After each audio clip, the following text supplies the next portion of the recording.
All right, ladies and gentlemen, and welcome to a special episode of Princes of the Plains. Ooh.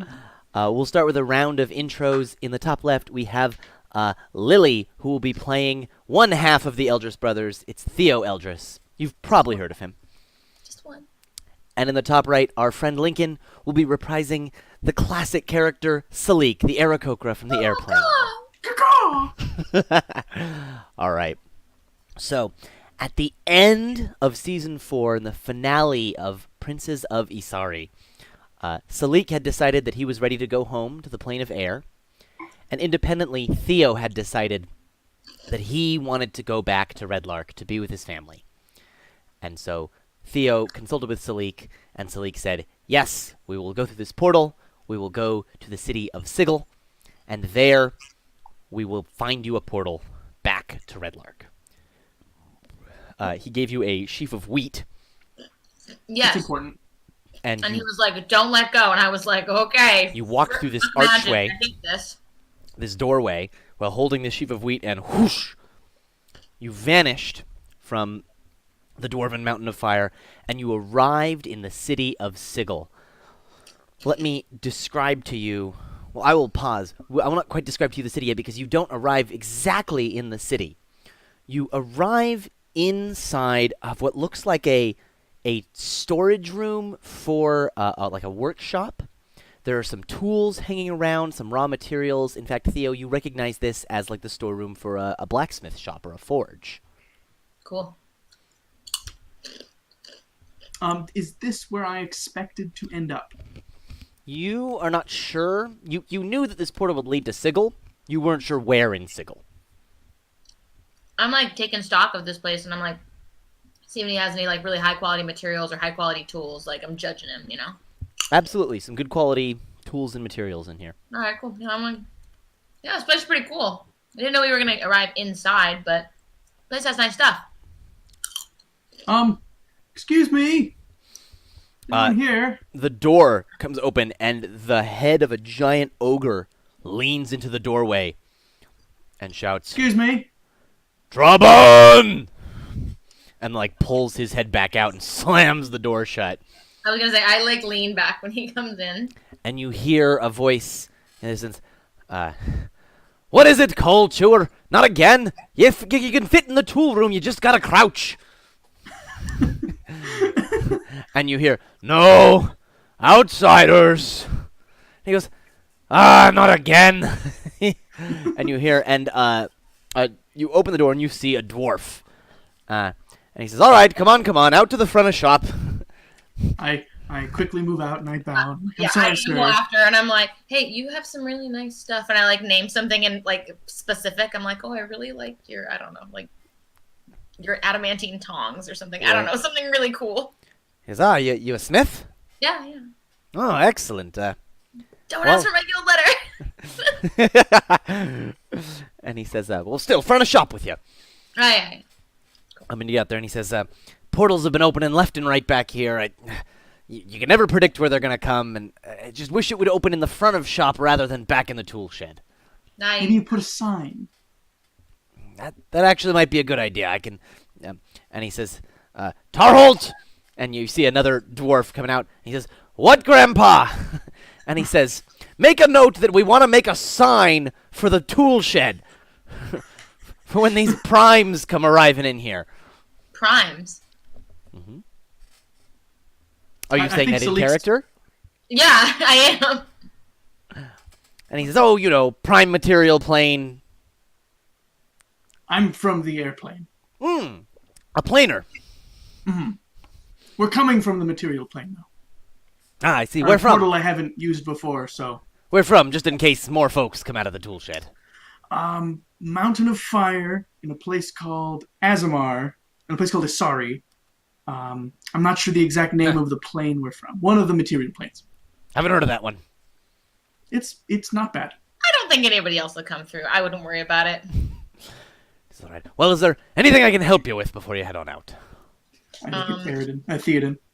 I have a bunch of the money for the group I just realized. So, does he have anything I really want? like cool tools? He absolutely has cool tools. He's got you saw some rare raw materials there. Well, I don't know what's damaged or not still at my dad's place, but if I see anything that I think would be like really helpful that I'm pretty sure was destroyed, I want to buy some of that. Okay. Like if all our tools are destroyed, or if like I don't know anything is destroyed like that, like I'll buy some stuff from him because he's a smith. Like some high quality interplanar tools. Yeah, he can give you investment pieces, stuff that's gonna last. some nice dwarven-made adamantine tools, like Yeah. the really sturdy stuff that's just not going to break down through regular I wear don't and know. tear. I'll spend like. Let me tell you how much gold I have. Yeah, I'll spend like 1,000 gold doing that. Oh yeah, that's pretty easy to fill up pretty quick. Yeah, because it's nice stuff. So He goes back and forth with you. You guys settle on a price. He puts it all in a nice like a nice tool carrying case. You know, the portable blacksmith. you know what chocolate bar salesmen really need? Chocolate bar carrying bags. Oh, and he sets you up with this like it's like a large briefcase full of All right. fancy interplanar adamantine smithing tools. The briefcase feels way fancy to me, and so I feel very conspicuous now. But All right. I'm happy that I got this stuff, and he seems nice. Cool. I'll ask him at the end. Like, I mean, before I would say like, what's your name, so I can like recommend you to other people. He says, "I'm Trobin. Back there is my son, Trobinson. Okay. His son, Tarholt. And then Okay. his son, Tarholt's son. And Great. the ogre you met there is Coal Chewer." Well, pleasure meeting all of you, and pleasure doing business with you all. Red Lark thanks you. He says, "I don't know what that is, but I Red thank Lark you is for where your I'm from, patronage. and these will really help us rebuild. So, Good to know."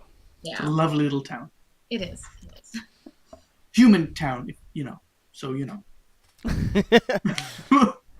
So it's like, Have a nice day. You too. And as you emerge from this shop, you see the city of Sigil.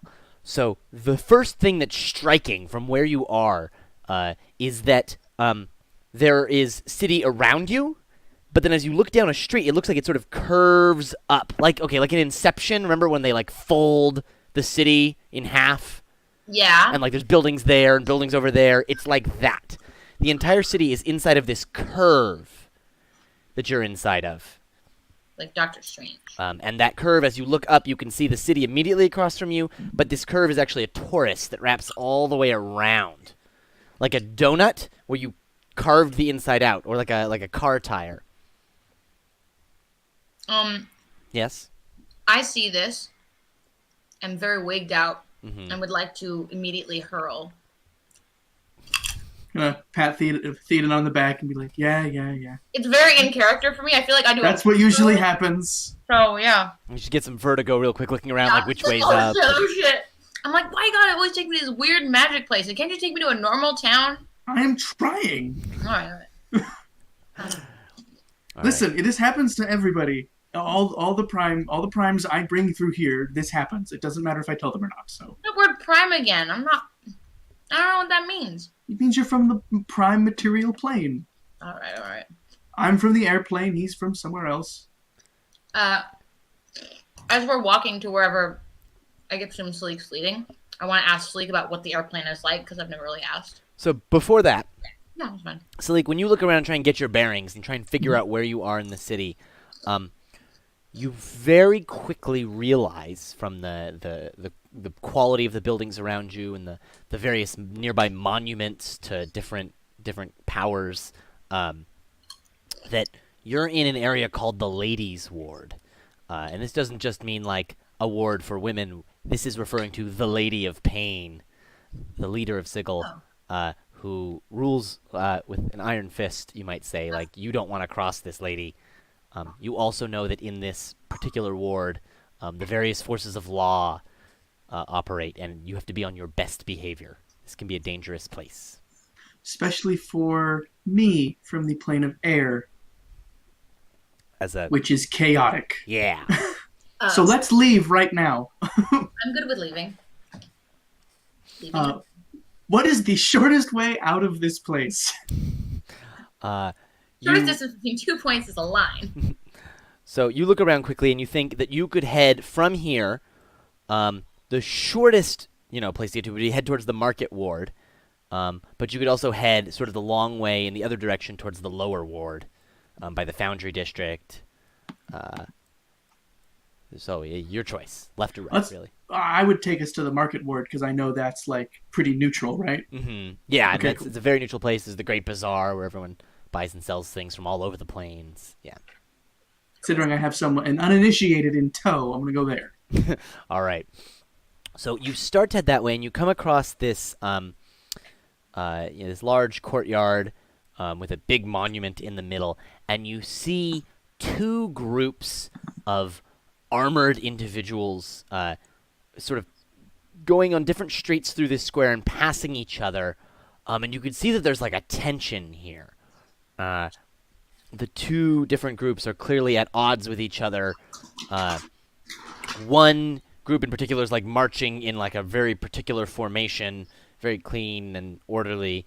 The other is just sort of, they're just a group and they're sort of moving at different paces and Like making Meltdown. noise and being raucous. What? And you can tell there's a lot of tension in this square, but they're ignoring each other. They're trying to ignore each other to avoid a conflict, clearly. Is there other people in the square besides these groups? There are a few other people, but this is definitely the most notable group. There's a few other people around. It's not super busy. And are the people that are there also on edge? You see a few people when they see these two different groups, they just sort of they head in another direction. They don't head through the bazaar. Some I folks mean, do. through this square. Several folks just head off in a different direction. Well, some people are going through the square, so I think if we move quickly, do I recognize these two groups? Why don't you give me a history check? And can I just do like a general perception to see like if I notice something's like Mhm. they all have a red bandana or something like that? Yeah. And we all know how good I am at perception, so this is gonna go super well. 19. All right. And I've set my drop down. Theo, you notice nothing. It's just too much. Cool. It's too much. This is another one of these big cities, and not only is it a big city, it's a weird city. Like, no two buildings are built with the same materials and the same architecture. This, like, you're like looking up. Like it's like when the first time someone goes to Times Square and they're just looking up at all the lights and signs. You're doing Yeah. that, but like with the buildings that are pointing down at you. Like, Yeah, I'm having a really trippy time right now, like sensory overload. Salik, you do know what these two different groups are. You recognize the more the marching in order group as a patrol of the Harmonium. They're a faction here in Sigil. They that seem pretty lawful. enforces the law. Yeah, they're very lawful. Not your kind of folks. Just in that. There we go. And then the other group you recognize as the Doom Guard. What? The very chaotic group on the opposite side of that coin. And the sort of the Doom Guard sort of think, everything's supposed to crumble and wither, and they're agents of that. I relay this to Theo and say, I don't like either of these people, either of these groups. So let's just move quickly. Yeah, I'm following you. Keep Unless there's a way to like go around this. Not easily. It's a square, so you can sort of skirt the edge of it. I want to make it kind of skirt the edge of it and make it clear we don't want to get involved. Cool. Give me a perception check.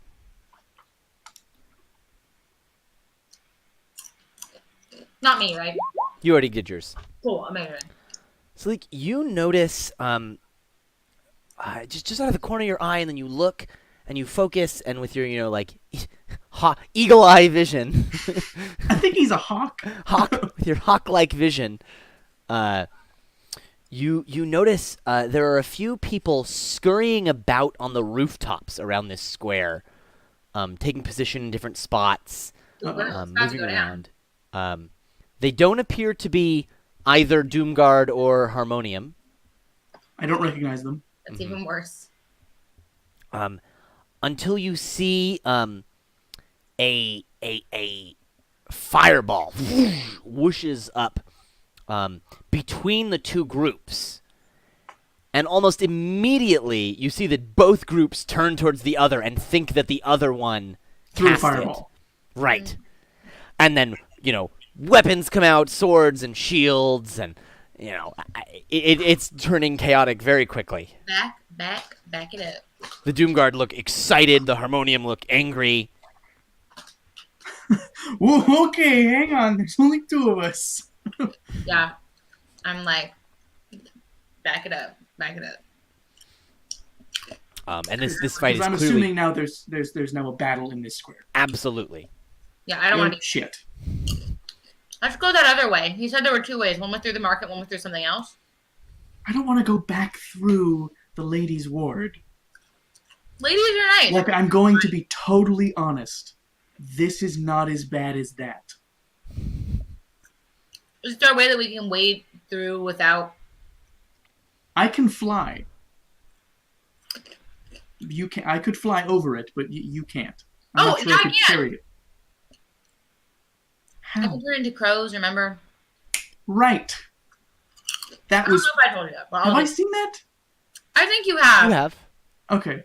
That was weird, but sure, if we want to fly. Yeah, okay, I'll do that. I'm waiting for... I'm following Sleek's lead, so if he starts to go, then I'll... Well, I will go to fly up high so that I'm like, just don't mind me. Mm-hmm. I'm going to be crows and then just follow him. Yeah, as you guys are flying away, you see, like, one of the Harmonium guards, like, turns and sees you and says, "The perpetrators are leaving!" God damn it! Because you see, like, a few of the Harmonium have, like, come back and are not fighting and have realized that this was some sort of trick. And they're trying to figure out who started it. And they see you guys fleeing. Also, as you get up in the air, you can see that these folks on the rooftops, after, like, setting off this thing and shooting an arrow or 2 into the fray, have scurried and disappeared. Vanished, yeah. Yeah, they've vanished. What D's? All right. Yeah, are they pursuing us? Good question. Mm-hmm. A few of the Harmonium break off from the fray and are, like, they're not flying. You're like running through the street, but like following. I mean, we can try to give them the slip and split them up. Like, I don't know if that's a great idea. Can Theo talk while he's birds? no, I'm just Lily was sorry. My bad. I am following your lead. Have I dealt with these guys in the past? You've mostly avoided these guys in the past. Sounds like me. Yeah, it does. Do they answer to anyone?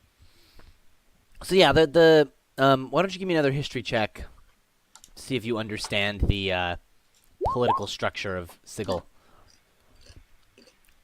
Okay, yeah. Now you're gonna test my Sigil knowledge here. So yes, there are a few other organizations. So there's the Fraternity of Order. It's sort of like they come up with the laws, and they're sort of like the judges. And then there are the Harmonium, who are like the guards, and they go and enforce the law. And then there's a group called the Mercy Killers that actually, once the governors the governors is the slang name for the Fraternity of Order. Once the governors have issued a sentence, then the Mercy Killers take it out. Carry it out. Carry it out, yeah. Ugh. Dang.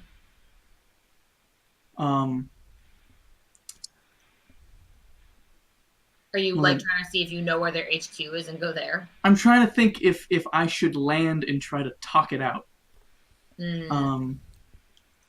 I would like to get to the market and then land.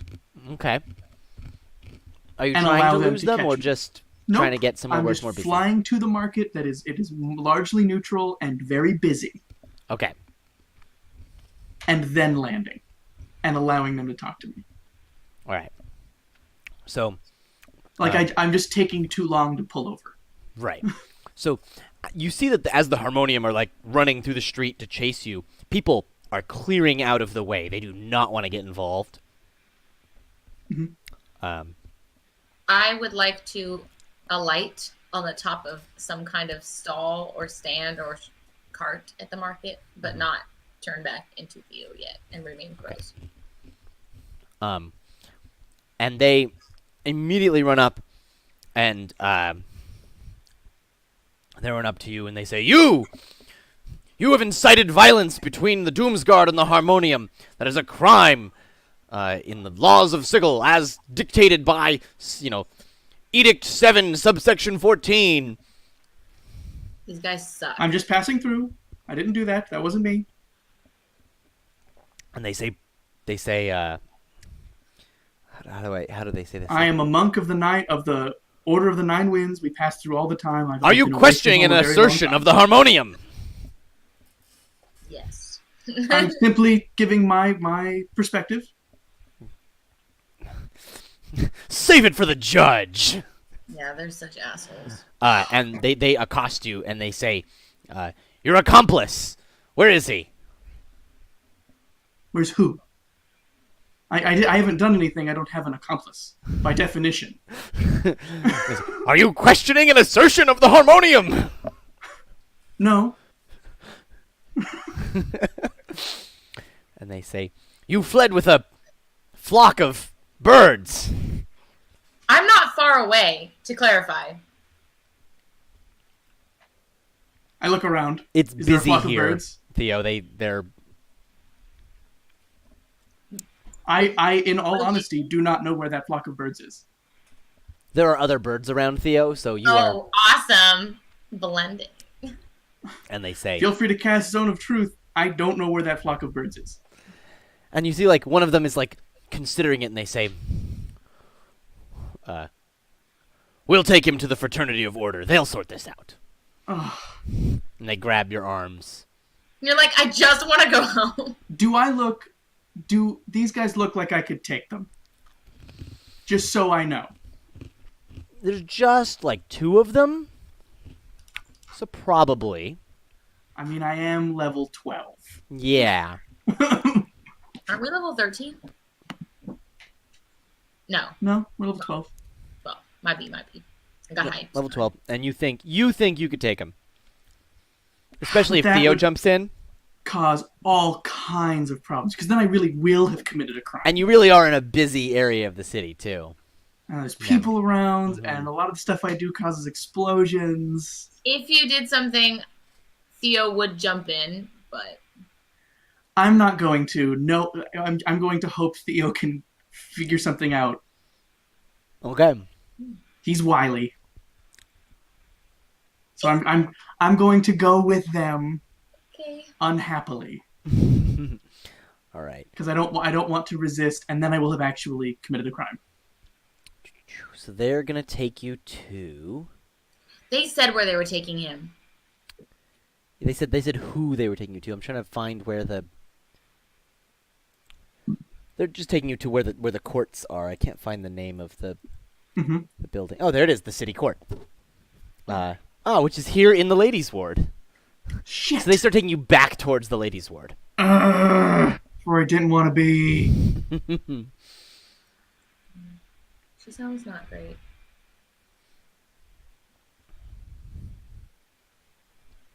Theo, what are you gonna do?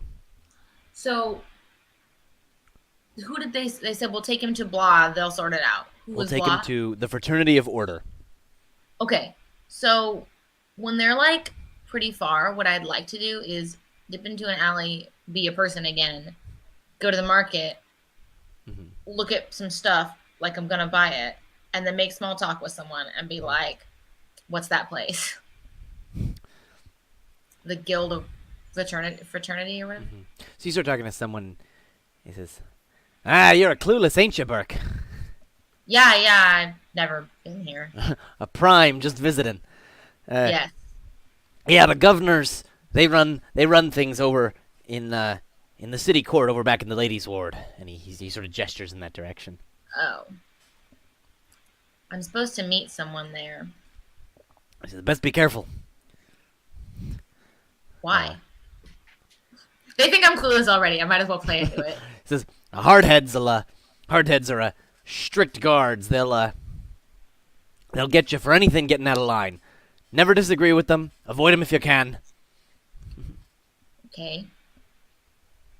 Cool. I believe in you, Burke. Thanks. I want to talk to someone. If it doesn't have to be this guy, I want to buy some weird fruit from someone. Yeah. Just a bird. I feel like eating some fruit. I don't know. It's like weird fruit I've never seen before. Yeah, you can it very quickly. You Yeah, can find because cool. it's daytime, and during the day, that's when most food is sold in the market. It totally changes at night, but at day, there's all sorts of interesting food from different planes. There's, meat from beasts you've never heard of. Yeah, I'm not so keen on that. I'm keen on the fruit thing, and I'm keen on the bread thing. You All can kinds of absolutely find some strangely shaped fruits you've never heard of in colors you maybe haven't even seen before. I love that Theo's buddy got arrested Hey and he man, goes shopping. hey man, I can't burst in and kill everybody on an empty stomach. Okay, so you gotta Fair. wait a sec. Self care is very important. Okay. Okay, so I'll do that, and then In addition, they have these like little breads that are, how like when you go to Boudin in San Francisco, they have like the bread where they've shaped it into like a crocodile, and it's like sourdough bread in the shape of a crocodile or a turtle or like a little animals, right? Mhm. They have fully animated versions of that. It's like it's a bread animal that like moves around. I don't want that. I want something like naan or matzah. They have that as well, but like they're really trying to hard sell the animated bread. Yeah, I'm good. I'm from a plane where our Well, that's don't weird. move. Yeah. I'll also Those point out that just in this market, you see such a variety of races. Like, you thought it was, like culture shock when you went to Waterdeep and saw, like, look at these, Dragonborn and Tieflings and all these other interesting races, right? This is so far beyond that, so much more. Things Are you there don't even any- have words to describe. Are there any other humans? There are a few here and there, yeah, I'm just curious if I was like the only one. but not a lot. I will do that, eat my things, and then head in the direction the guy pointed, and see if I can kind of make my way to where Salik probably is. Sounds good. Yeah, the main deal. Don't think I have. I don't.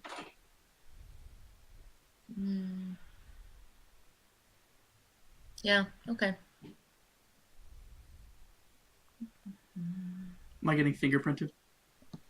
Yeah, so like they've brought you in. So whereas a lot of the rest of the ladies' ward was kind of quiet, a few people here and there, but just passing and not, passing quickly, not spending a lot of time. Here it seems a little more lively, right outside of the city courts. There's a few like taverns and inns right out front that you think are like where people are like waiting for their case to come up. And so there's a bit more life there. Folks that aren't normally in the ladies' ward, but they're here for some case or something. And I'm being booked. And yeah, they take you right past that into some side entrance into the courts, and you're absolutely being booked. They're taking a drop of your blood, and like they pluck a feather out of you, like ah. Oh. And like they're taking like copious notes and paperwork around And there. there's some like guy like doing a crazy fast sketch of you. Yeah, like there's like a little gnome sitting there, and they bring you over, and you like sit in front of him, and there's like a white backdrop behind you, and he goes, all right, and he like turns it around, and it's like a perfect sketch of you. It's like when you take your picture of the DMV, but like Yeah. And then he's like, turn. you turn 90 degrees.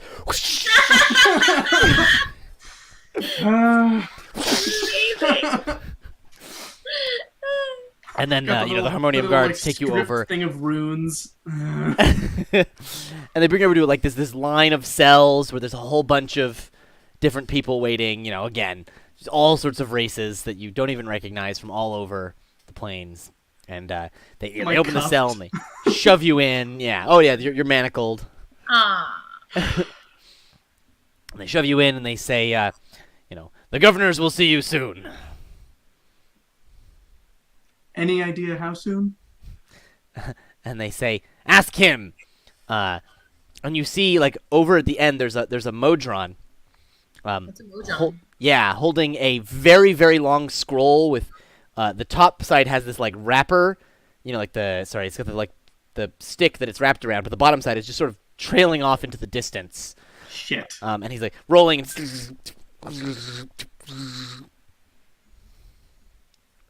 I ask him, what number am I in line? 4,375,326. You know. Great. Are there Thank that you. many people ahead of him? It's unclear if that's how many people are ahead of him or just like he just never resets the counter. With the Modron? I ask how many people are ahead of me And he says, to be seen by the governors. he says, Being very specific. 176. How long does each case usually take on average?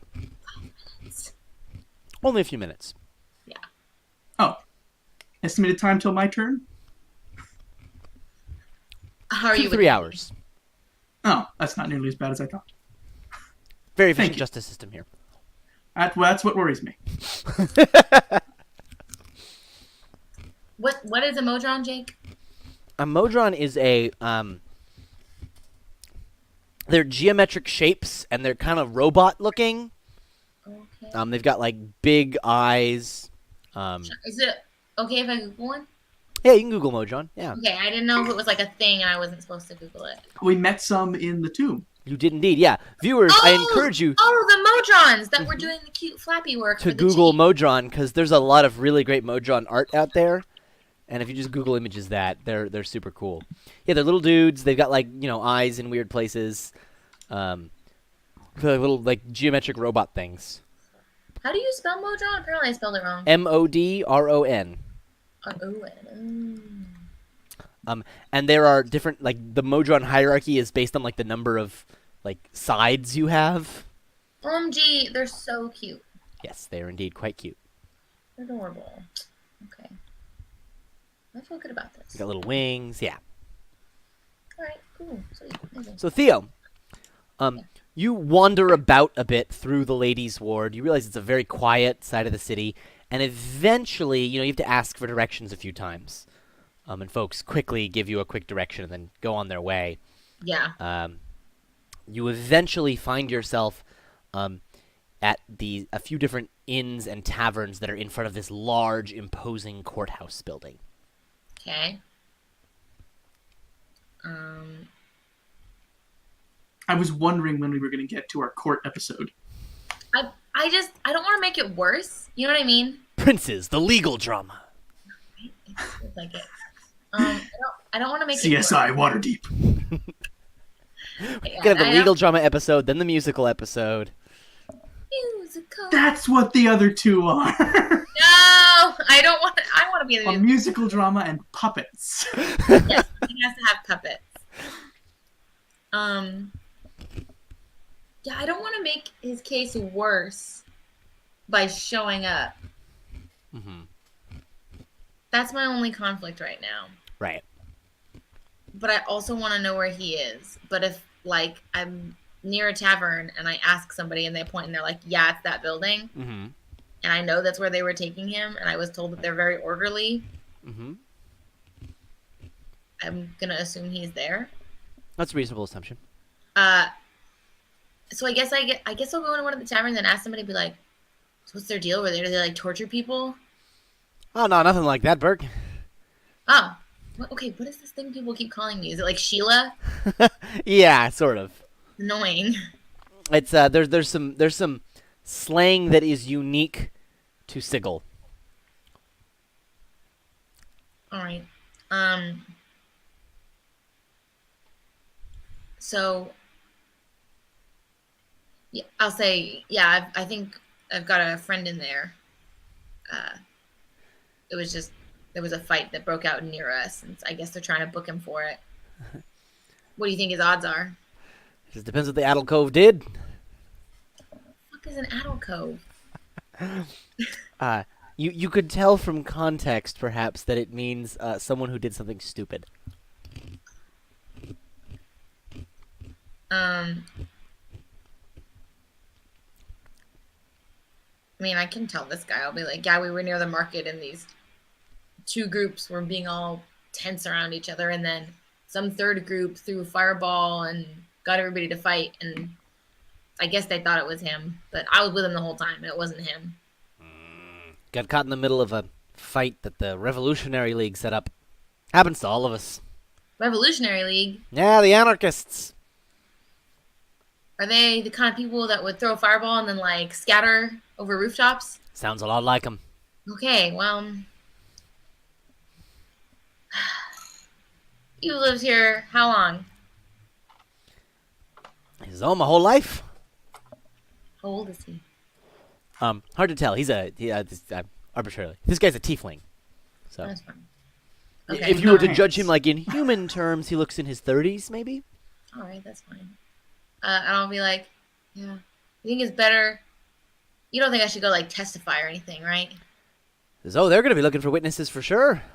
That's Oh, why they I'm are? here. I've got a friend. Oh, okay. How do I know when they need me? Should I just go there now? And he says, yeah, you don't want to miss the case. Oh, okay, okay. I'll go there right now. Thanks. And I'll like give him some money to buy a beer for himself because he was nice to me. Excellent. He looks at your gold kind of funny. Because this is probably, it's got you've got a bunch of gold from a bunch of different places. This is probably like, you probably gave him like a Strahd coin and like something from Azamar, like an Asari coin. Sure. You look interplanar, but like very recently interplanar. And he says, thanks, blood. Cool, whatever. These people are weird. I'm gonna head to the thing. The big scary looking building, I assume.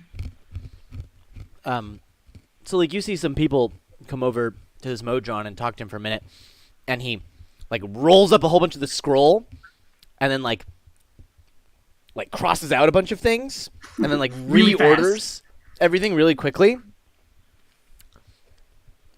And then he shouts, "Salik, Aarakocra from the airplane!" That's me. And he says, "Your case has been moved forward." I'm not sure if that's good or bad, but okay. Oh my gosh! He says, "Advance!" I do. I Become know the there's open no door. use going against these lawful people. Crazies. They bring you down the hallway and down another hallway and through a set of doors, and it looks almost chaotic in here. Like people are moving left and right and up and down. But like I just after can't see the pattern. 2 or 3 hallways, yeah, there's a pattern. There's a lawful order. There's a schedule.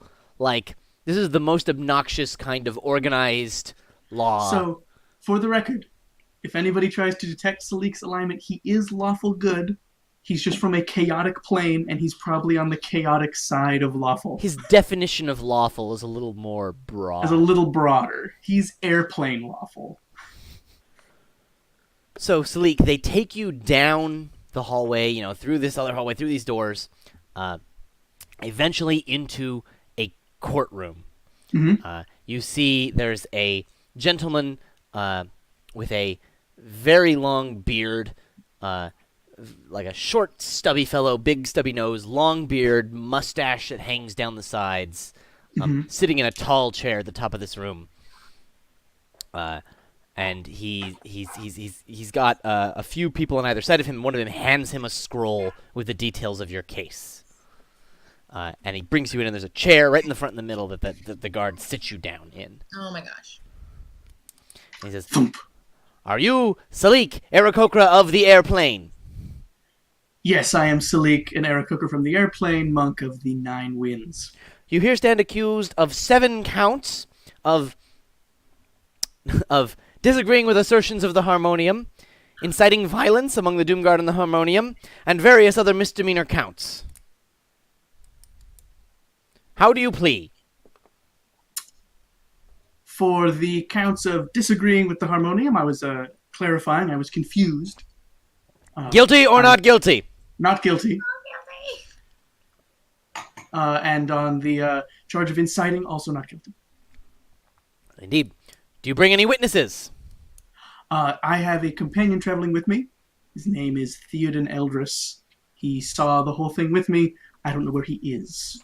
To We clarify, got separated in the commotion. when I left that bar, I ran to the place. All right, let's do a quick meanwhile, so you can Sorry. burst in the courtroom doors just in time. All right, you I come don't in. know if that matters. Like, I don't know what your time was, but There's these large main doors to this courtroom, and as you approach them, you see there's like a small window to the side, and you see a strange mechanical creature in the doorway there. I go up to it and I'm like, "Hi, I have a friend inside. I need to go. Witness." Name of your friend?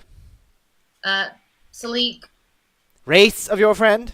Aarakocra, Plane of origin? Air. That case started 1 minute ago. Let me in. Courtroom 47C Alpha. And then How do I get there? How do I get there? How do I get there? the doors open, and he goes on to the next person. Oh my god, there's another person? Rude. So you start running in through the doors. I'm looking at numbers. I don't even remember what he said. There's a whole bunch of signs with numbers in directions that it's very hard to make sense of. If there's anybody around, I'm like, I need to get to room, blah, blah, blah. And I like shout it in their face, and I'm like super rude. And then some people like dismiss you, some people just sort of point. You're Anybody that points, I go the direction they pointed. running and scurrying. Meanwhile, back in the courtroom, Salik, this governor is, the governor looks at you and he says, "Is this accomplice present?" Witness? And I don't know. And he says, "If he's not present, then we'll have to move to summary judgment." And right at that moment, Yes. Theo bursts in the door of the courtroom. And I'm like, I'm a witness! That's him. I'm a witness! Witness! That's him. He's a prime. Be patient with him. And he says, "Order, order! I will have order in my courtroom." He will. Is the witness... What is his name? Theoden Eldris. Theoden Eldris. His race? Human. Human of the... Which plane? Prime material plane. Prime material plane. Present. Yes. He says, "Advance to the bench." Advance. I'm looking for a bench and I don't see one. He says, "Please give your accounting." We were going toward the market and saw two groups of people get in a fight because a third group of people on rooftops threw a fireball. And then we left because it was scary. And he says, "Harmonium guards, number 4,347 and 6,241, Craig and Nate. also known as Craig and Nate." This judge is really intense. And they immediately stand, like, from the back in the seats, and they say, "Here, sir." And they say, "Did you witness either of these individuals casting a fireball?" They both say, "No, sir." And he says, "Well then, you do not have sufficient evidence to convict them of the crime." And they say, "But sir, we saw them fleeing the scene of the crime." I saw it. And they say, "Fleeing the scene is not a crime." And they say, "But they contradicted us, sir." It says, "This witness testimony indicates that they were clarifying. This is typical harmonium overreach. I hereby dismiss this case." Oh, Dismissed. goodbye. I'm afraid of this guy, so I dismiss myself and I leave. Thank you. I like leave before Sleek leaves. All right, you guys make it out, and you can leave the court just Okay, fine. but like now in the room I'm in, and like now that we're in the hallway, I'm like, I don't even remember how I got here because I was following different people pointing different ways, and I'm like, you have to guide out. I don't know where we are. I will happily guide you out. All right, let's leave. I thought they were just gonna, like take a feather and be like, don't fireball again. I didn't know they were gonna sentence you. Not how they do things here. Okay, this place is scary. Can we leave? On your way out, you see, like a Modron behind a barred window, and he like gives you back your stuff. It's like 4 things. Yeah. And then you're able to leave. When I see the Modron, I like point. And I'm like, oh, those are those cute things that we saw with the chain in that place. I remember. It was traumatic. Yeah, it was. All right, we're back out. Leaving again. Heading towards the market ward again. unless I see another group of these assholes. You were able to make it back to the market ward, to the Great Bazaar, without much interruption. Okay. It's a little later in the evening now, so you see as some of the food carts are packing up, and some other carts are arriving, things selling magical oddities, a few folks that appear to just be like there to talk and trade information and gossip and secrets and that sort of thing. The tenor of the whole market seems to be changing slightly as the sun is setting. Salik, you know from your previous travels through Sigil that often, as it becomes evening in the Great Bazaar, it's a great place to get trade of information and to learn about locations of portals that have popped up recently and what the key is you need to get through that portal. Previously, you were able to figure out in the Mountain of Fire that you needed that sheaf of wheat to get to Sigil. But that's a pretty normal one. That was a permanent portal. Yeah. There are sort of transient portals that pop up all the time. And so being here in the Great Bazaar just as the night is starting is a great time to try and gather some information. I look for Aarakocra or other airplane people. Do you tell me that you're looking for information? Because if you... okay, so I'm going to say, I don't want to hinder you. I have some weird stuff from the tomb I'd like to sell. So I say now is the time to sell that. Try not to seem too much like it's your first time in Sigil. Pay with weird combinations of coins, and make up strange expressions. Okay. And don't talk too much. I nod instead of answering. I'm going to go look for information on how to get to Red Lark and the airplane. All right. Let's follow All right, Theo we'll meet first. back here. Okay? I'm looking around. There's And if he gets- a recognizable statue here. Yeah. That can Next be to your the landmark. statue of a mind flayer dressed like a pirate. Right here. Okay? Okay. Cool. All right. Bye. Cool. Theo, you start wandering, and there's just so many different things you've never seen before. People selling strange creatures, artifacts in weird configurations, things that glow that you feel like should not be glowing. Are any of the creatures cute? No. Oh, okay, never mind. Horrible, terrifying things. We wonder if there's like a pygmy puff equivalent that everyone wants. Until eventually you find a more modest-looking cart. It's buying and selling a few different things, but nothing so outlandishly weird that you feel so out of place that you don't even know what you're talking about. Right. I can tell you before. Mhm. So, like, I want to sell. I have a peridot gem and I have the crystal eyeballs. Okay. So those, and then a different thing that I wanted to sell was some mysterious dried herbs. I don't remember where we got them. Probably like Grandmother Crow stuff. I can't remember. So like I was looking for somebody who does like herbs or teas or weird stuff or incense, weird stuff like that for one. And then for the gems and stuff, just anybody who seems like they do.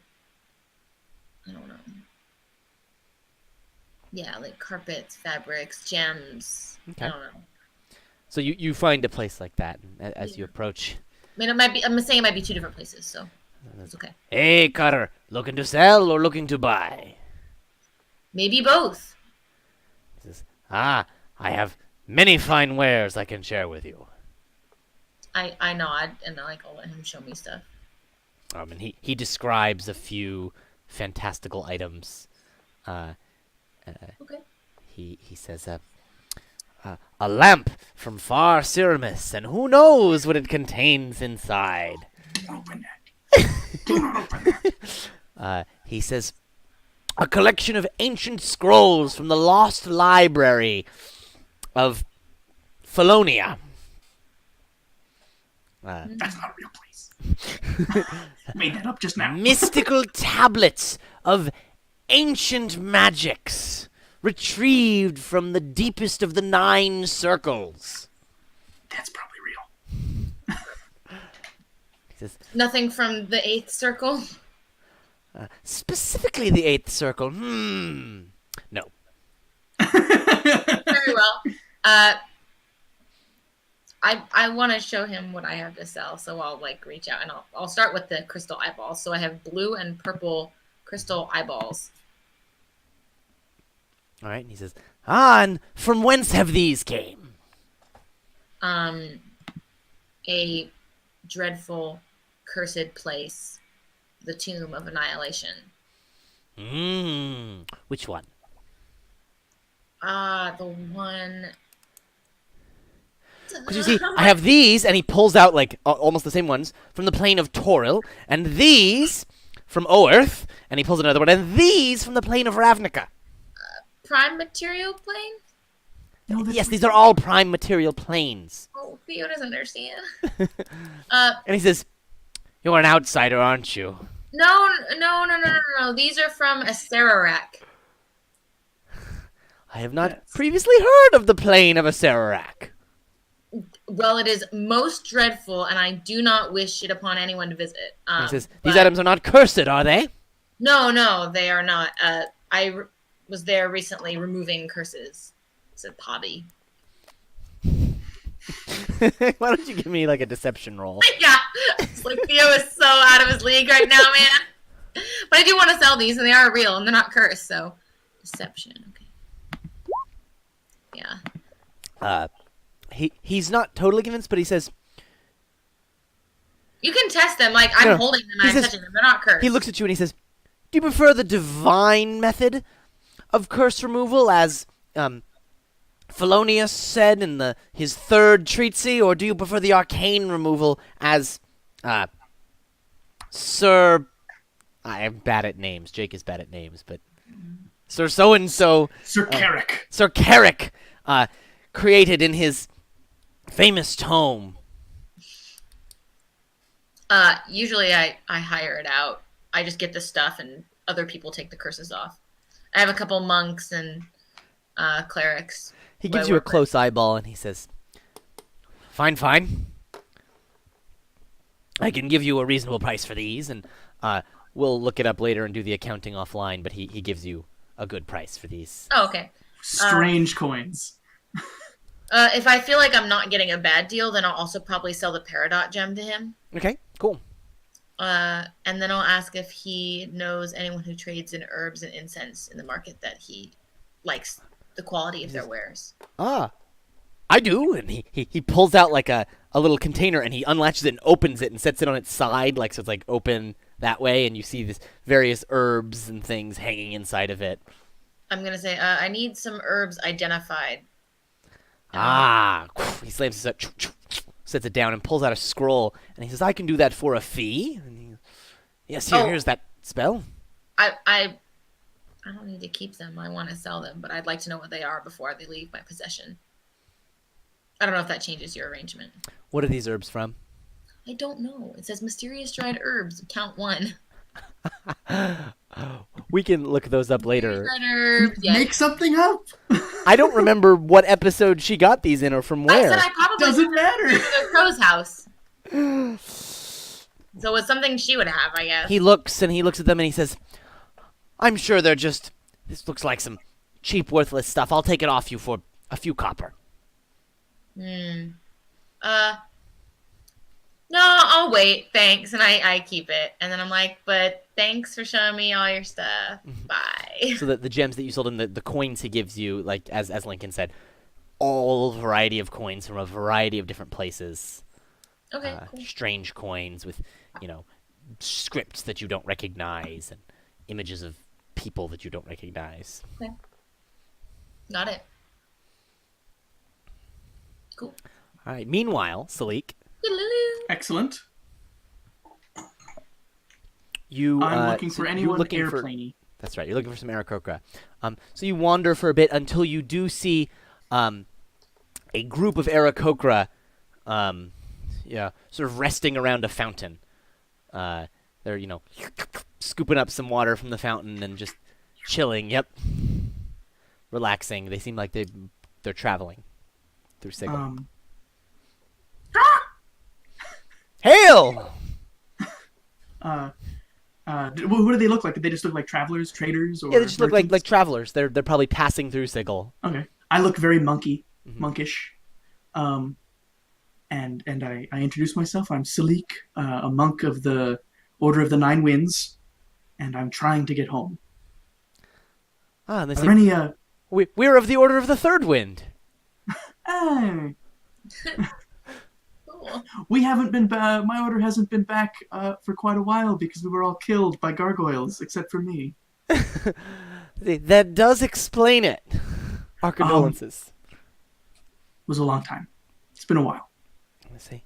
What do you entreat us for? I'm trying to get back to the air, to the plane of air. As it happens, so are we. Have you heard of any portals that have opened up recently? We have indeed. We, in fact, and he gathers up a series. He pulls out a small, like a babushka doll, like the nesting Russian nesting dolls. And he holds one up, and he says, "We have the key to an airplane right here. Would you like That's to join great. us? I would love to join you. A member of the Order of the Nine Winds is always welcome in our party." Thank you. I have another question. Mm. I have a companion trying to get back to the material plane, Faerun. Mm. Have you heard anything about a portal to there? We have not, though I could refer you to our source. That would be excellent. And he says, just down this alley, on the right side, there is a gentleman smoking a pipe. And he seems to have knowledge of a few nearby portals and their associated keys. Anything I should know about him? He will want something in exchange for this information. Typically, secrets. Oh. I have a few. He says, then you should be fine. Good luck. We will be leaving here in, 30 minutes or so. Oh, well, I will be back before that, hopefully. I go off to talk to this gentleman. All right. You head down the alley is sort of narrow. It's between like two different taverns, and there's a few folks standing out back, having their drinks. And you see one particular gentleman in it's like a cheap suit, slick, greasy hair, just sort of leaning back with he's got a pint in one hand and his pipe in the other. Just sort of looking real smug. Good evening. And he says, "Evening, Burke. How can I help you?" I'm looking for information. He says, "Aren't we all?" Perhaps you've heard of some Just a bunch of smoke in your some planar face. portals. It doesn't bother me at all. I'm a monk. I literally breathe fire. I say I'm looking for information on any planes to the material plane, Faerun Redlark. And he says, "That sort of information's costly around here. Of course. This guy's voice, he's scary. What have you got to give me?" Information about the travels where I just was. Some shakeups in the planar power struggle. A And few he magic says, items. "Sounds like some garnish I'd be interested in." He says, have you been touched by the death curse or known anyone who was? A slow wasting, as there for anyone who had been revived from the dead. The death curse rattled through Sigil until the Lady of Pain closed it off. It's been cured. How so? A unholy creature was being fed the souls from those departed. And the object collecting the souls has been destroyed and the unholy abomination vanquished. What sort of unholy creature? Are we talking a fiend, a power? A fetal god. Power. He says, "This is good information indeed." And have you heard of... He puffs another big thing of smoke. And I say, and just to... Because you seem nice. Do you know who Vizerin Devere is? And his eyes go wide and his jaw goes slack. And he says, I owe you business, friend, but I want nothing to do with that man. All right, then I'll keep it to myself. And he says, "You're looking for the portal. Uh, uh." He pulls out a bit of parchment. He scrawls a rough map, and says, "You'll need what should the key be?" To Faerun? Yeah. To Faerun, are these usually mundane objects? Not so mundane that you'd accidentally pass through the portal, but like specific, but specific. non-magical. Yeah. What about like I don't know. I always like it as materials like An owlbear's beak. Ooh, yes, specific, but not too common. Yeah. He says, "You'll need an owlbear beak to pass through this here portal." Top or bottom, or does it matter? Doesn't matter. He hands you the bit of parchment, and he says, I take "Now, it. get away from here with that Vizerin nonsense." I never saw you. I go back and I wait by the statue for Theo as long as I can. All right. I don't think selling the gems took me that long. No, didn't take that long. You go back to the statue, and you guys meet up. Yeah. I found a portal for you. It'll take you home. Amazing. Awesome. How much time do I have? And his note says that this portal will be open for a few hours. How much time do I have? You have. You still have most of the 30 minutes. Okay. I have to leave Oh. in 20 minutes to go back to the airplane. Okay. I hand you the parchment. Okay. You'll need to go there in the next 3 hours or so with an owlbear beak. Top or bottom, doesn't matter. You don't. Oh, okay. You'll walk through the portal, make sure you're holding it, and don't pause in the portal. Walk through quickly, and you'll be home. Okay. Does it look like there's a place around where you could get one of these an owlbear beak? Absolutely. I'll find one. I'm not worried about that. Is there any way that I'm ever going to be able to see you again or contact you? Maybe. You hang out with magic people, and Unfortunately. oh wait, can I say that I've got like the cool bangles that you see monks have in movies sometimes? Totally. I take one of those off and I give it to you. Oh, cool. And Yeah. I say I've had these since I was a fledgling. If you have any sort of scrying magic that's going to look for me in another plane, that would do it. That makes sense. Cool. Thanks. Give Theo a big hug. Oh, yeah. I am 4.5 feet tall. Yeah, I'm going to put the bangle on, but I don't think I can't get it over my hand. It's okay. It's for a bird. And I say, Theo, I need to tell you something else. Okay. Planar travel is weird. Okay. Time doesn't play by the same rules between planes. What do you mean? I mean, I don't know when you're going to get to Redlark. I don't know when I'm going to get to the airplane. You mean like I'll be walking for a while? That makes sense. You'll see when you get there. Good luck. You should have told me this before I came with you. Okay. It's fine. Okay.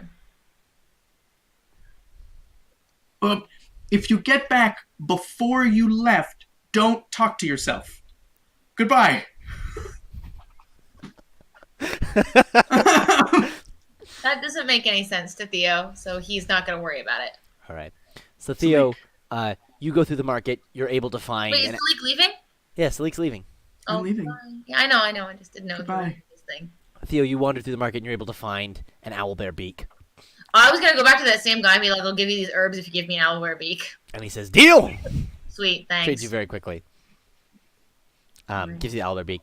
You're able to follow the map. It's a bit confusing, but eventually it leads just down some random street, and then up there's this stairwell that leads up the side of a building and just some random door. And that appears where the map leads. Okay.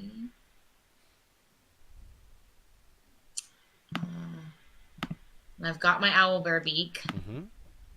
I guess I'm just gonna go. All right, Theo, you in one hand you hold the owlbear beak tight, in the other hand you grab the handle of the door, turn it, and step through. And I'm just gonna keep walking. Like, And you find yourself stepping out of a doorway, out of a random house in the middle of Red Lark. oh, oh, that was easy. So, Theo, you were expecting a Red Lark in ruins, because when you had last left it, it had been attacked by some members of the fire cult. Many folks had fled south to Waterdeep, and there was an effort to rebuild. Right. But what you find instead is a Red Lark that looks somewhat like you remember it. Some of the older stone buildings you recognize, but it looks bigger than you remember it. More buildings. The town has gotten bigger, and things have been rebuilt. Some of the buildings look similar to before, but others have additions. It looks like things have been going well since you left. Like, when I'm looking at this house that I walked out of, like, I want to look at, like, the timbers on the house and, like, is everything fresh, like it was recently built, or is it weathered? Why don't you give me a perception check? Okay. I feel like that's not fair.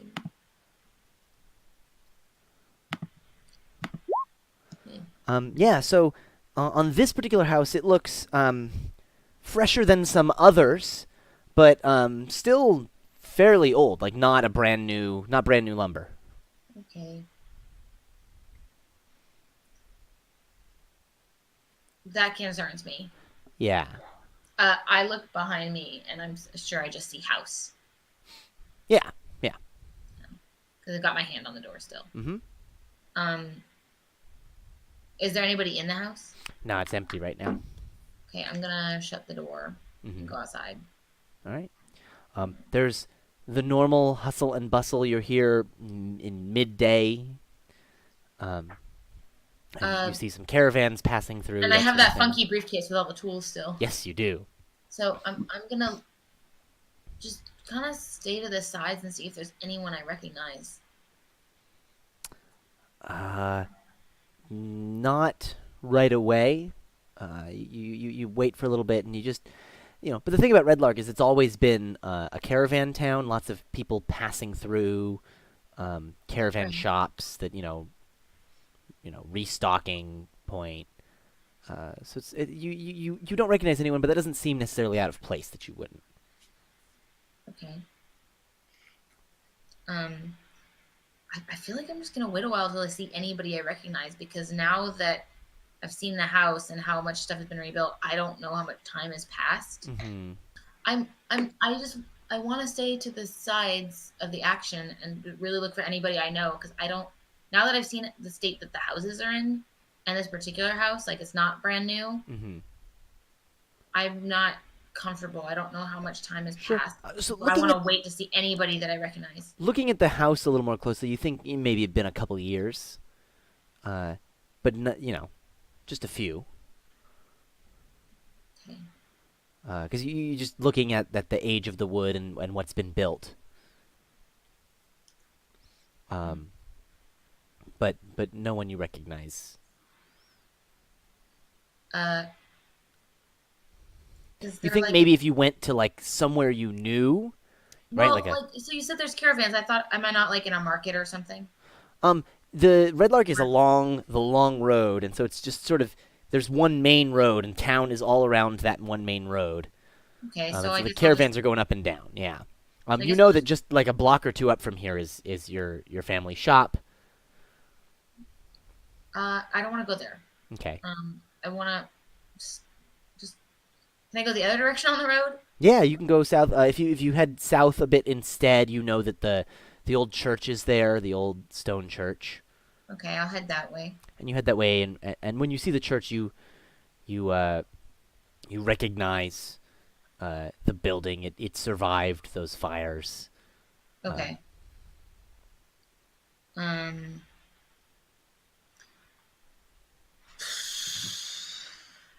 Yeah, I'm not gonna feel comfortable until I see anybody I know. Mm-hmm.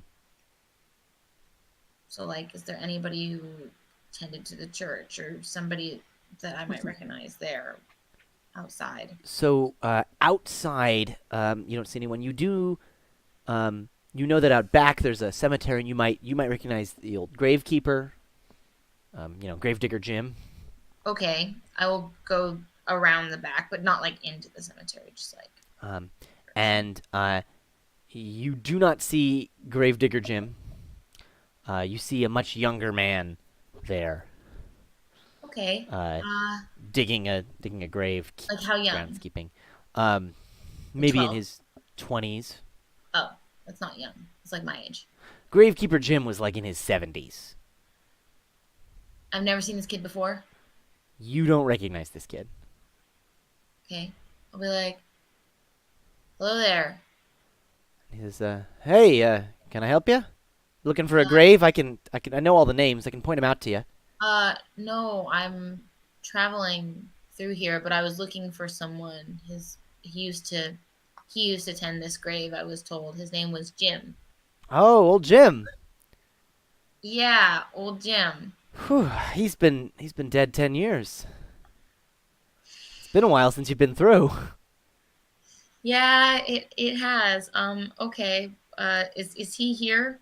I'm just turning to the plot. Yeah, he's right over there, and he points sort of towards where there's like the shack or the shed where the gravekeeper, the groundskeeper lives, and right next to it there's a few tombstones of the various groundskeepers. Of all the gravekeepers. Yeah, all the gravekeepers. I'll go to Jim's grave and put like, I don't know,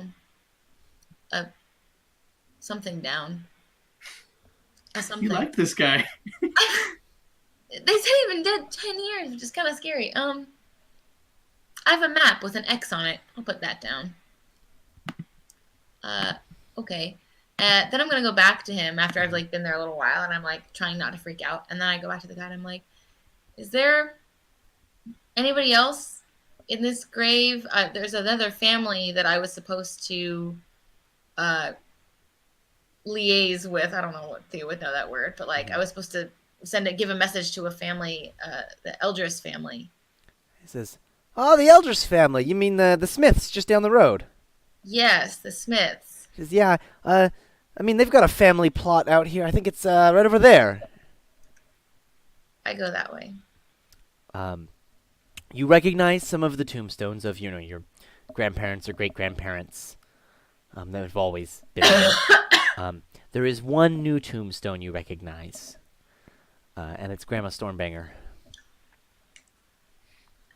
Is it bad that I'm like actually gonna cry? I feel really sad. Okay.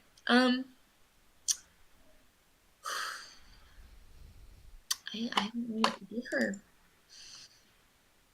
I have freaking Pharaoh didn't take it. I have a Sovereign pendant that I found. Remember in the tomb. Mm-hmm. And I'm gonna set it by her grave and be like, I know I don't like follow the ways of Sovereign, but I know that he sees many things, and I hope like he is guiding her spirit. Mm. Yeah, and you're gonna set that there on the. Yeah. All right. And then I'll leave and not talk to that person again because they probably think I'm being weird now. Just a little bit.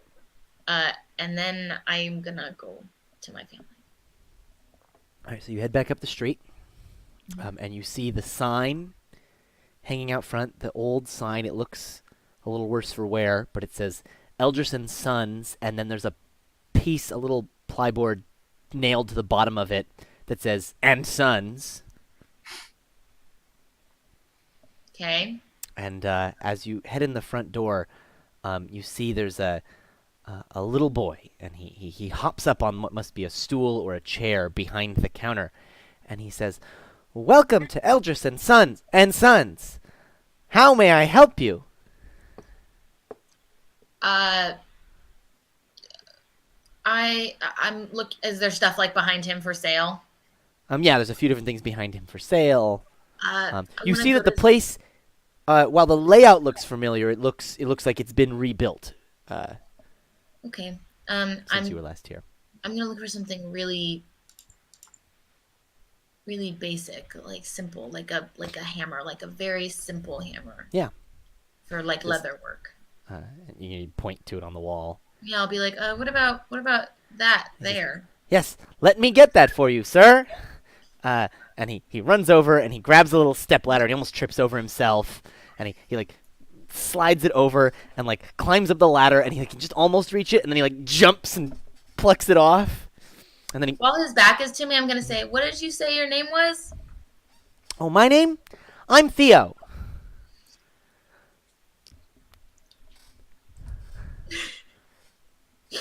This is so sad. Sorry. No, it's okay. I'm gonna cry in character too then. He says, oh, it's okay, sir. I'm sorry. I didn't mean to hurt your feelings. Oh, you didn't hurt my feelings. My name is Theo too. He says, oh, they say I was named after my uncle. He saved the whole town. Wow. And my brother, he's named after my other uncle, who also saved the whole town. Is your other brother's name Aridin? Yeah, how'd you know? I have a brother named Aridin. He says, wow, what a coincidence. Yeah, it is. Is your grandfather here? Grandpa? Yeah, he's probably here. Why, do you know him? Yes. I've known him a very long time. Oh, wow. Yeah, I can go get him, but I put my hand like to say you don't have to. Is your grandmother here? yeah, she's resting upstairs. I have something I have to give her. Okay, I can get my brother and he can take you upstairs. Or my dad. I'll get my dad. Okay. And he says, I'm not supposed to leave the front of shop.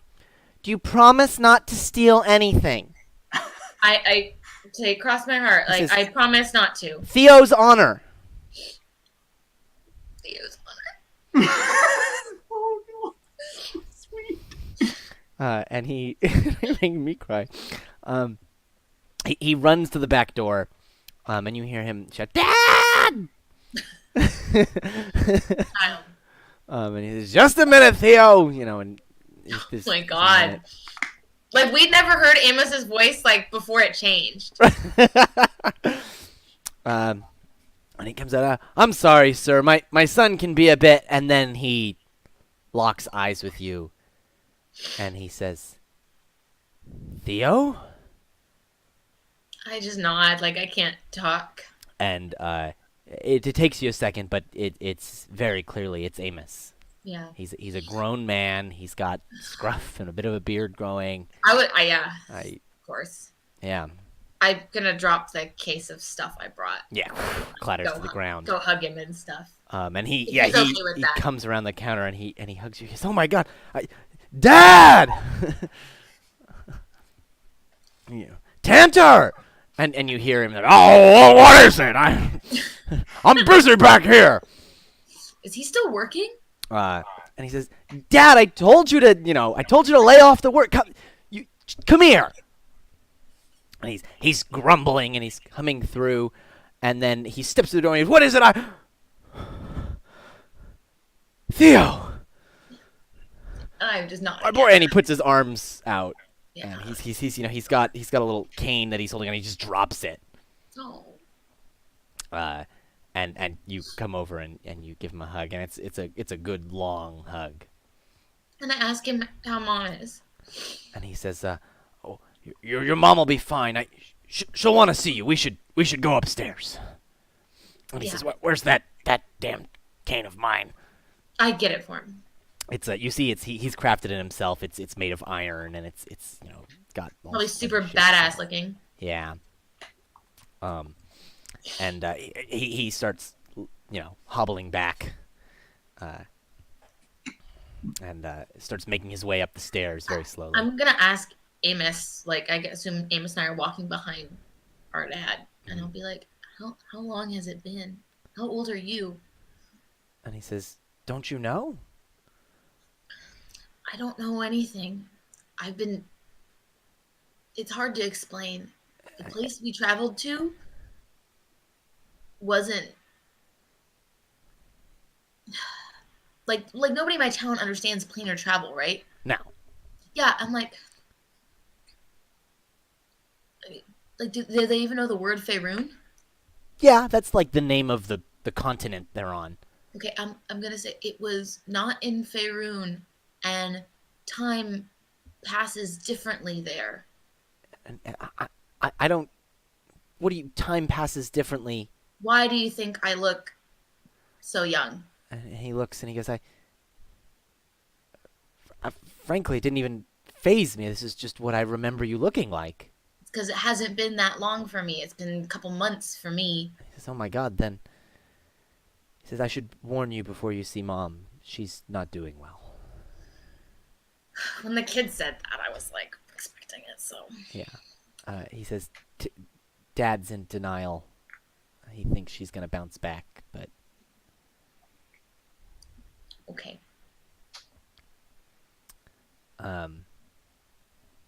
And he, you guys make it up the stairs and over to your. You see the upstairs that they've sort of rearranged a bit. It's gotten a bit wider. There are some more rooms. Okay. There's just more people. Well, yeah. Now it's a multi-generational house, so Right. yeah. And they lead back to what you know is your parents' room, Mm-hmm. and they open the door. And Tantor says he holds up a finger and says, "Wait here just a second, my boy." And he hobbles in and he leans over, and you can just sort of see into the room a little bit, and the curtains are drawn, and it's dark in there, So terrible. and you see he's leaning over the bed and talking softly to your mother, and then after a minute he waves for you to come in, Okay.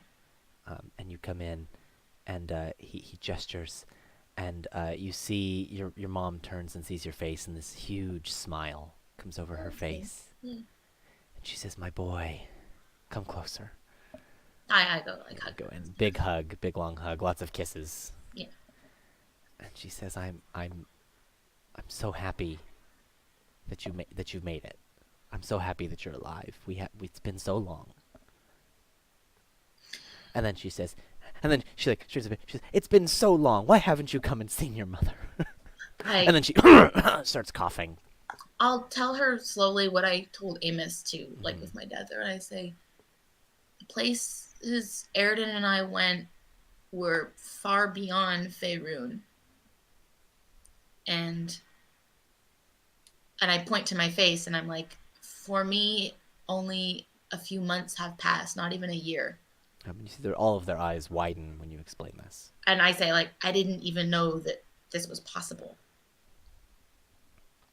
And they say, we didn't know what had happened. This is Amos is talking for a moment. Like, we didn't know what had happened. And then Tantor cuts in and he says, "You left to go destroy the portals and knock that flying castle down from the sky. And then you didn't come back. We thought you were dead. I'm real glad you're alive, my boy." Almost several times. And then your mother says, "Where's Aridin?" You know, Aridin, always the hero. The last place we were together, there was another threat of great evil, and a kingdom had been rocked to its core. Aridin has pledged his loyalty to restoring that kingdom. You see Tantor's smile gets wide, and he says, "That's my boy." And I said, it had been quite a while since I'd been back here, and I wanted to find a way to get back and help rebuild. Though it seems that has happened without me. I brought tools and supplies. That briefcase is still downstairs. I'm saying I left them downstairs with Theo. And I say to my dad, I'm like, I got those adamantine tongs you always wanted. The adamant. yeah, my boy, and he starts, hitting his cane on the ground. And then he sees, his wife is she's the loud sound is sort of hurting her, and he quiets down. He says, "I'm sorry, my love." And I say, and I've been missing your stew, Mom. She says, "Oh, I have to make you stew. I have to." And she like starts to try and get up. I'll say we could do it together maybe later. She says, all right. She lays back down. Yeah. Yeah. I don't know what else they need me to say. Yeah. No, it's all right. So, at that point, you guys sort of leave the room because Amy says mother needs to rest. Let's talk outside. Yeah. And then you go out, and through the rest of the evening, you guys make some stew together. Mm-hmm. You meet little Theo and little Aridin. Are they super cute? They're super cute. Oh, They're Amos is married? you meet Amos's wife. Who? She's that girl from down the way. Oh, okay. Got The it. girl next door. Whatever. She's probably gorgeous. Whatever. Super sweet. She was this like funny-looking kid when you knew her, right? Like Amos's Yeah, she age, was and now like- she's grown into a beautiful woman. Right. She might hate me. Like, for all she knows, I abandoned everyone. Yeah, She so might kind of resent me. a little bit. Like you see that there's like a coldness there, but then like she like puts on airs and like sees the everyone's happy and is like, I'm so happy to meet you, Theo. I've heard all about you and how you saved the town. Yeah, it was mostly Aridin, but yeah. The both of you, we I'm like, Amos should tell you himself what's been going on. Like, I don't know if that'll change her opinion, but I'll let them discuss it on you that. guys make some stew. You tell the story. The story gets told again around the table. Eventually, towards the tail end of dinner, your mother comes out and she's like wrapped in a big old robe and some Well, blankets. I was gonna bring her stew if she didn't come down. She very slowly comes out of her room and makes it over to the table, to come and have some stew. And she's like, I could have made this for you. Oh, it's been so long since I've been able to cook for myself in a real proper home. I've been on the road for months and months. So you reassure her, and Yeah. she has some of her stew. Participates in the conversation a bit. Everyone wants to hear all about where you've been and what you've been doing. I'll tell him everything I can. Yeah. Tell him about Strahd. I'll tell him about the Barovians. I'll tell him how Aridin is a paladin now, serving the Morning Lord and helping this kingdom. Yeah. Everything. Is there anything in particular you want to do over the next couple days? That night, they make up the guest room for you. So my plan kind of has been since getting back is to wait till everybody goes to bed and then have like a long chat with Amos, like Okay. he and I, and I'll be like, what's really going on with Mom? How long has she been sick? What's the deal? How's Dad? Like everything. Yeah. Like really all the meat of it, and like we don't have to do that on screen if you don't want. But Yeah. like, No. I won't do it in character, but he basically summarizes to you that Mom's been sick for a few weeks. and has she been seen by? The clerics have come by and they've done what they can, but It's her time. it's her time. Dad is stubborn as always, in denial, still insisting that he comes down and works in the forge a little bit every day.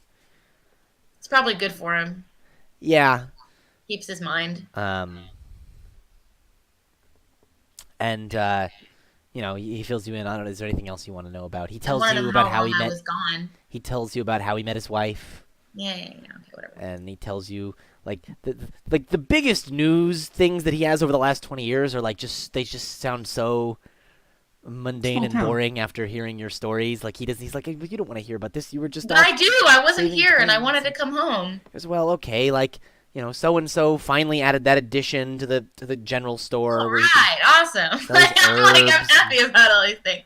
A bunch of like small town news that he has for you Like, for everything that's changed in the last So 20 and years. so, everybody said that they were gonna go, be a cobbler like their father, but they went off and became a cleric, and it was a huge scandal. They left for Waterdeep, and it was Yeah. this huge scandal. That other kid got the scholarship to the Mages Academy. Woo! uh, Go town. you remember Sally, right? Oh yeah, Sally. She got pregnant out of wedlock, fled off to Neverwinter. Oh, huge scandal. The town was Wow. talking about it for years. Bummer for Sally. Hope she's okay.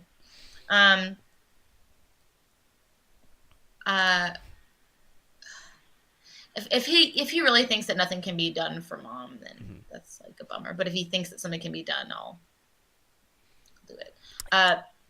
Over the next couple days, I want to give a gift to Amos's wife. I have that magic ewer that makes wine. Okay. I will give that to her. She's amazed by it. It's fantastic. She's never seen anything like it. I say, Amos was always a handful growing up, and I regret that I wasn't there for the best part of it. He's really, stepped up, and I know that you're a big part of that, even though I haven't been here to see it. So she thanks you. She's confused at first. She's like, "Oh, like some nice wine, thank you." And you're like, "No, it's like it's infinite. Yeah, It'll never run out." She's like, "What do you mean?" And you're like, "Here." And You're like, let me demonstrate, and I drink the whole thing. You just walk outside the front, just upturn it, and stand there for like a minute. she's like, "Oh no, but the wine." What? Cool. So I'll give her that. Yeah. And then the other thing that I want to do while I'm in town is have I guess I could do it myself, but if there's somebody else in town who does better leather work than us, which is possible, make myself another wristband, because I gave away the one that we had to Nell. And so it'll be from memory. It won't be perfect. It won't be exactly the same, but it'll look similar. It's not exactly the same, but yeah, you're able to get one made. After a few days, Tantor has gathered together a bunch of the town to have a feast celebrating that you've returned. Everyone's congratulating you because you saved the town. Oh my gosh. 20 years ago. They won't remember it. That's the other thing I wonder, actually, how long has it been? And you and I can decide that later if you want. I can figure out the exact number, but it's in roughly 20 years. Oh my god, that's horrible. All right, come on, B. Yeah, because Amos was 10-ish or less, and now he's in his 30-something. Now he's 30-something. 30-ish. Wow. Okay. 20 or so years. They hold this feast to celebrate that you've returned, and everyone's, super happy that you saved the town 20 years ago. All the kids are like, I don't know who's this guy, I don't get it. Yeah. Right. Cool. There's a over back by the church. There's a little statue of you that's been there for 20 years, of you and Aridin. It's really funny. Looking all majestic and even more burly than you already were. Yeah. R hasn't been that long. R. Right. I've been trekking through the jungle. I'm pretty burly still, I hope. For them it's been 20 years. So. I guess. Yeah. Yeah, and things for a little while return to sort of the regular motions. You get some work and you work in the shop a bit. I asked Amos, I'm here to work, and I show him all the tools that I brought, and I was I thought I'd be rebuilding a town. He seems a bit ambivalent at first, but he's like, yeah, of course. We can always use another smith. And it will be hard for me, but I will do my best to humble myself to Amos. Because he's been here and take his direction and not start my own projects. And, yeah. Is Amos direction a really good smith now, or? Amos is fantastic. He's you were actually impressed with his skill that he's developed over this time. He was alone, and he had to help Dad, so yeah. So he had to get good. His sons are little kids, and so they come in and help here and there. They man the front. They're little, whatever. Within a few weeks, your mother passes. You guys hold a service at the cathedral. She's buried in the family plot behind the church. Tantor is tries to be stoic, but you catch him at times, when he breaks down and lets it out. Mhm. He, for the next little while after that, Tantor doesn't come down to the workshop as often. And Oh, after a few nights, you realize that he's having trouble sleeping and is going down to the workshop at night. can I try to meet him there one night? Yeah. I won't say anything. I'll just like look at what he's doing, and then after a bit, like ask if I can help. You see that he's making a shield of some kind. And you can see the beginnings of the sort of the shapes in the front of it, and you realize he's making a shield with the family crest. And like I said, I'll ask if I can help. And he said he's a bit embarrassed at first. He doesn't want help. He didn't even know you knew he was down here, but he breaks down a bit eventually and says, "Actually, I could use your help with the bellows." Yeah, on it. Get going, and you're able to help him out. Over the course of a few nights, he makes this shield with the family crest, and he puts it up over the hearth in the living room, and he says, your mother always loved the family crest. I think it's why she picked me, that Eldris family crest, not for any of my my other qualities. But he says, I wanted to have this over the hearth. That's great. So, over the next few months, you continue to work. Oh, okay. I don't know what you're planning to do in this session. So I've got more. If you want to cut it off, if there's something important you want to do, but this is what you came for. You're home. I know. I just Yeah. This is I guess random, but like when he told me the thing about like Sally and how she's in Neverwinter now, like I want to find a way to like send her some money because I just feel bad for her because Yeah. the town sounds like they were kind of dicks to her. Hey, you can send a courier. Yeah, I'll just send a bunch of money. You can send a courier, and you've got plenty now. Just be like, was time traveling, just got back to town. The town was all dicks to you. I hope your new life is great, and send her some money. Because I feel bad for her. Because I know the town can be kind of dickish. Yeah, absolutely. Because like one person always decides how it's gonna be, and then everybody just bandwagons. I know these people. So things go on. You're working in the shop. You start to find that when you see Amos's wife and kids, you're living with them. They're running around. You're realizing what you've missed. Mm-hmm. There's 20 years of time with them. Yeah. And after a bit more time, your father comes down to the workshop again. He starts coming during the days again, but after some time, he starts getting weaker, and is unable to come. He's barely able to make it up and down the stairs. Okay. Like like Amos and I would talk, and like we'd get the clerics to come and see if there was anything that could be done. Yeah. And Theo can pay for expensive treatments now. Theo, you pay for like a really nice cleric to come up from Waterdeep. Yeah. And he does his diagnosis, and he's like, I can ease things, but he's lost something, and he's ready to go. All right. And I'm like, yeah, minister to him in like what ways you can to make this better. Yeah. He gives you a few, like potions and herbs and things to ease any pain. All right.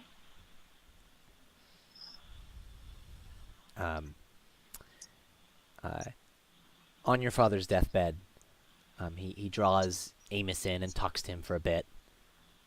He wants to square away, make sure things are squared away with the shop and the thing. And Amos is like, I've got it, Dad. Yeah, I'm sure. Like Amos is like, dude, I've been doing this basically alone for a while now. Get off your shit, okay? He's still like, I just got to make sure everything's taken care of. Your mother would hate to see this place go to ruin. He's like, I've got it, Dad. And then he says, send Theo in. He sends you in. And he says, son, I just wanted to tell you that I'm so proud of you. for saving the town and the whole world. My son's the heroes. I just, he you see a tear starting. I just wish I could see Aridin too. He wanted to see you too. I know he did. I don't blame you. And he says, take good care of Amos. I will, but I'm sure he'll also be taking care of me. And he says, He's an amazing smith now, thanks to you. so proud of you, boy. My sons. I'm like trying super hard not to cry. Saviors of the, what'd you call it? The multiverse? Yeah. Yeah, that thing. Yeah. And then that evening, Tantor passes in his sleep. He's an era man.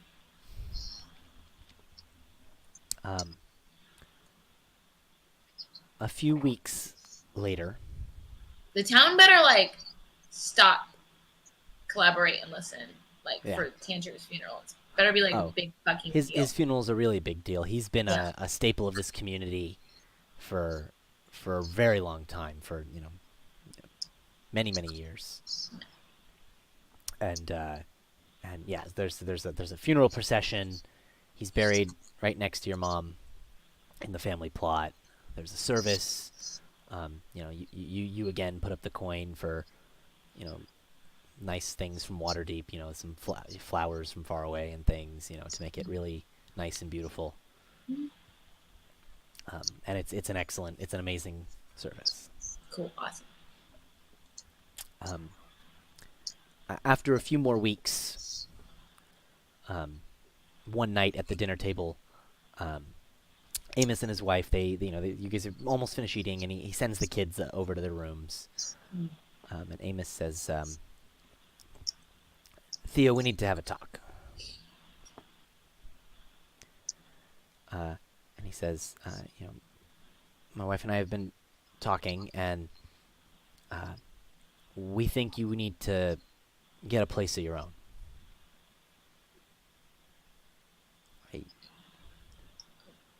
This is the house that we built. We've taken care of Mom and Dad for 20 years. And you were off, saving the world. And we think you need to find your own place.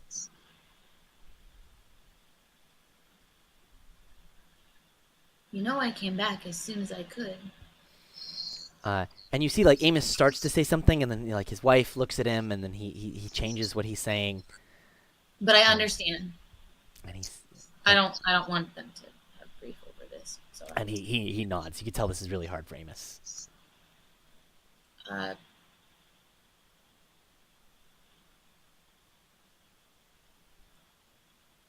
Do you want me to go to a different town? And he says, no, not. And he looks. He's like, nothing like that. It's just we built this place, and it's the fruit of our labors that keep it running. And we could still have you on and around as a smith, but we'd pay you a fair salary, fair wages. I stand up from the table and I'm like, I understand, and I'm gonna leave the house, and right now, and go to the main tavern inn thing, and have a bunch of beer. All right. You okay, Poor Lil? thing. This is really sad. I know. I'm sorry. Yeah, Theo's gonna try to decide if he wants to try to stay in town or not. Okay. Is there anybody on Grandma Stormbanger's side that still lives in that other place? In that other town? Yeah, you think you might have a great aunt or a great uncle still over there. You're not sure if they're still around, but you could find out. Well, none of them are in smithing, and they could at least give me like a character reference or a character recommendation. Yeah, So absolutely. we go start somewhere else. Mm-hmm. Um, so I'm just like thinking over all this stuff. I don't know if I want to make a decision tonight, like real life Yeah. tonight, but like that's what I'm doing and thinking about. And I'm gonna stay at that inn that night. I'm not gonna go back to the house. As you drift off to sleep that night, you drunkenly stumble upstairs. You've had a lot to drink. You collapse into the bed. Yeah. And you start to dream. And a face and a voice that you haven't seen in months comes into play. I hope it's Esmeralda, but I bet it's not. Lincoln? Carried away. Oh, you poor, poor thing. You hear, and sort of a clicking of bone needles knitting something. Oh, she's so good. And as you open your eyes, you're still in that inn. You haven't been transported to Grandmother Crow's interplanar abode. It's almost as if she's come to visit you. The walls are dark. There's too much shadow. Like, it's dark, but it's darker than dark. It's a sticky blackness. It's advanced darkness. And she says, "Home isn't all you expected, is it?" Knitting something. Are you trying to say you would have warned me before I came here? Of course not. Things like this, if they can't protect me from, and I'm like thinking like my own family, like my. What did you call me? I don't know. A patron? I didn't say that. I said God friend, I think. Dear, I thought I was clear. I want you to suffer. And besides, do you think anything I could have said could have convinced you not to come back? I don't know. If you don't listen to your own brother, why would you listen to a clearly evil, ancient creature? My brother is not always the smartest person in the room. There's no but. She says, was a lovely funeral you paid for your father. For all the good it did. They don't want me here. They don't want me anywhere. I'm not the best smith anymore. I still don't have my guild papers. Thanks for that, by the way. And now my other brother, the only one who really knows what's going on, I can't reach. And the guy who took me here is in error or something. I don't know. She says, I know somewhere where they want you. And she goes over to the window and she kind of wipes away some of this fog. And you see out the window your adventuring party. It's, Eridan and all them back at the Mountain of Fire. It appears to be moments after you've left. It was 20 years here and moments there. The plains are strange, and I am stranger. Are you strange enough to control it? Could you have fixed this? I can. I could fix it right now. What do you mean? I mean, if I wanted to, I could snap my fingers and you would be back 20 minutes after you left. Not 20 years. Wouldn't even be hard.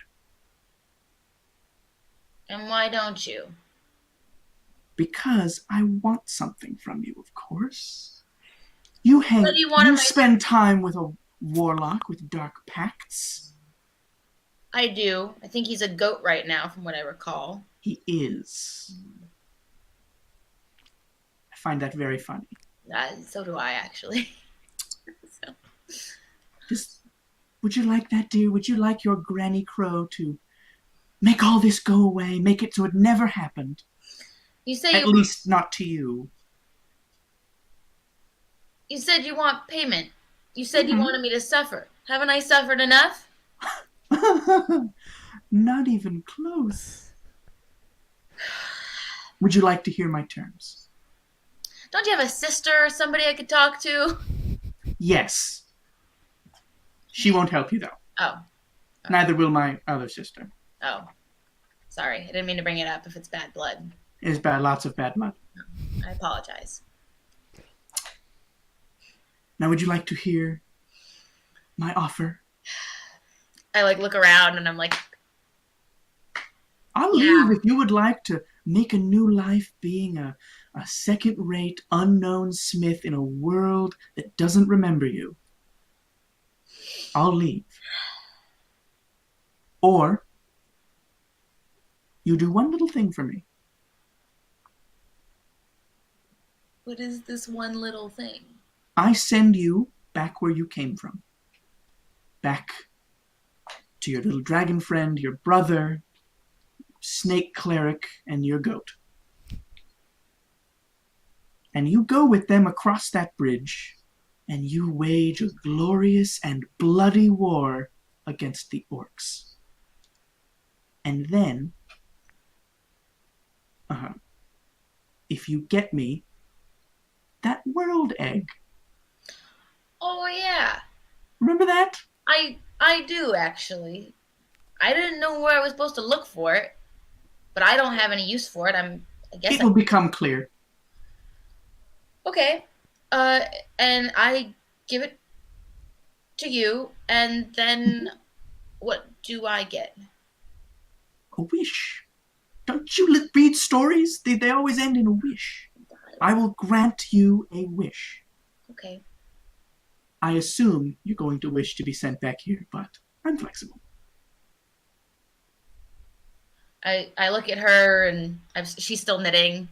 Of course. Beady eyes. And you see that it's not yarn, it looks like sinew. That's so much worse. Great. I look at her, look at the thing she's knitting, I look at her eyes, and I'm like, the last time you took something from me, it was in writing. So I think I want this in writing too. If you say so.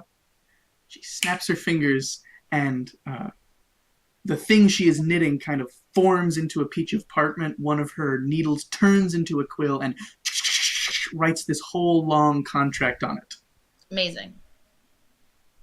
I'll look at it, but I am pretty drunk, and so I'll probably assume it's pretty good. It also changes every time you look at it. Oh fuck, okay. Amazing. Great.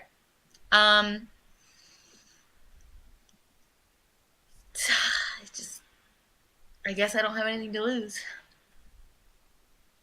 And she sticks out her hand with the long talon-like claws and the sort of gray, scaly skin. Okay. Yeah, I'm doing it. She takes your hand, and the talons dig into your skin. And it feels cold as sort of the veins in your hands start to turn black a little bit. This isn't as sort of it creeps up your arm, and that's all I am going to say. This isn't part of the. This isn't. As the darkness goes up your arm and fills your whole body, you feel this overwhelming sense of dread, and then you shake and you move and your eyes snap open, and you feel like you've just woken from a terrible nightmare. You find yourself lying on the stone beds in the Mountain of Fire. And that is where we'll leave this episode. Thank you, viewers, for watching. Please do comment on the video. Give us your feedback. We'll be back with another one of these Princess of the Plains mini-episodes shortly. My players, thank you so much for this great episode. Please do give me your rose, thorn, bud. That's the thing you liked, the thing you didn't like, and the thing you're looking forward to. With that, we'll see you all next time.